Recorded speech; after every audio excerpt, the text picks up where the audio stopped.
સુરત શહેરમાં રાતના સમયે દુકાન પ્લોટમાંથી રોકડ રકમની ચોરી કરનાર લીધા આરોપીને ગરફોડ ચોરીના મુદ્દામાલ સાથે ઝડપીને 2 ગુનાઓનો ભેદ ઉકેલી કાઢતી કાપોદ્રા સર્વેલન્સની ટીમ.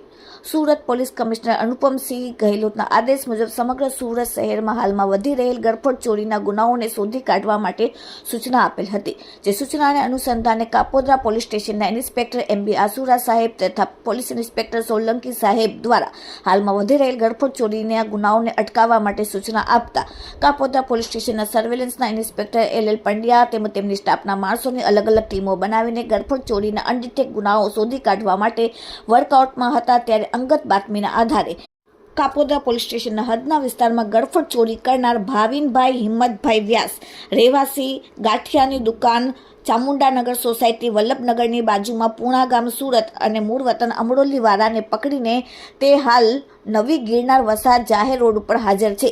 જે બાતમીને આધારે આરોપીને પકડી પાડેલ અને તેમની વધુ પૂછપરછમાં તેને અગાઉ હાર્ડવેરની દુકાન ખાતેથી રોકડા રૂપિયા તથા ડીવીઆરની ચોરી કરેલ હોવાની કબૂલાત કરેલ.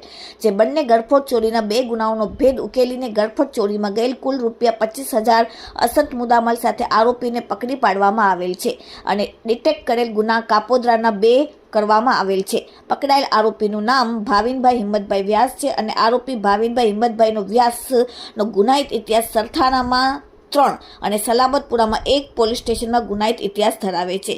હાલ આરોપીઓ રાતના સમયે અલગ અલગ દુકાનો તથા બંધ ગાડીના લોક ખોલી તાળા તોડી સીસીટીવીના ડીવીઆર લઈ જઈ અંદર પ્રવેશ કરી રોકડા રૂપિયા ડીવીઆર તથા હાર્ડવેરનો સામાનની ચોરી કરીનો એમો ધરાવે છે. Bureau report daily India TV Surat.